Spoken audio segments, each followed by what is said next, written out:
Ay, grabe naman ito. Nagtutwork, dumadapapat, nagtitiktok. May kaldag pang kasama.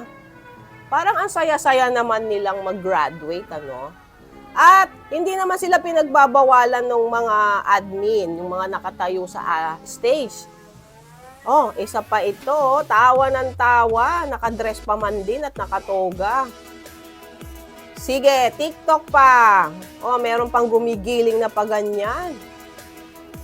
Ay, lahat yata ng estudyante required munang mag-TikTok sa stage nung panahon nila nag-graduation. O, isa pa to, oh. Happy lang. Wow! Kaldag pa more. Okay lang naman na masaya tayo sa graduation, hindi ba? Ang tanong, what country is this? So, ang tanong ngayon, tama ba ang mga behavior, yung mga kilos ng mga estudyanteng graduate habang nasa stage at ginaganap ang graduation ceremony? So, ito ang ating pag-uusapan for today's video. Nakita ko nga lang ito sa pagbubukas ko ng social media kanina. Kakagising ko lang. Tapos ito ang makikita ko sa social media.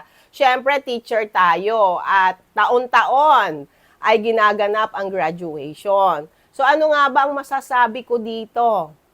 Sa tingin ko, itong graduation na ito ay high school, isang private school. So ang tanong ngayon, tama ba o mali yung mga ganong gawain sa graduation? Ang sagot ko dyan ay, hindi naman siya mali. Pero, hindi rin siya tama. Eto na lang masasabi ko dyan. Ang graduation ay isang solemn, formal na okasyon. Ito nga ay pagtanggap ng iyong tagumpay, ng inyong mga karangalan bilang isang mag-aaral o estudyante. Kasama ang inyong pamilya at mga mahal sa buhay. So, hindi ito disco, hindi ito party, kundi isang solemn na kaganapan. May nabasa nga akong DepEd order tungkol dito sa mga end of school year rites, kung ano ang isusuot, ano ang mga gagawin. Eto yon. Ito na nga ang nabasa kong DepEd order, ang DepEd order number 009 series 2023. Tungkol ito sa end of school year rites. Sa heading niyan, makikita nyo naman siguro kung sino-sino ang naka-address dyan. For public and private elementary and secondary schools and all concerned. So, ibig sabihin, ang DepEd order na ito ay hindi lamang nakakasakop sa mga public schools. Pwede rin po ito at applicable din po ito sa mga private schools. Pwede pong i-adapt ito ng mga private schools. Nababasa nyo ba yung letter E?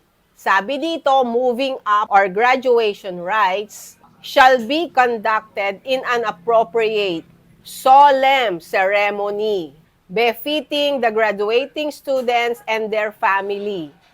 So, stop na tayo doon.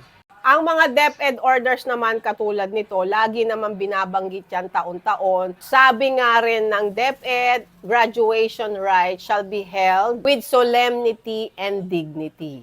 Kaya naman, kung ako ang tatanungin, hindi appropriate ang mga pinaggagawa ng mga estudyante sa stage. Pwede naman nilang gawin yan after graduation or before graduation kung gusto nilang mag-celebrate.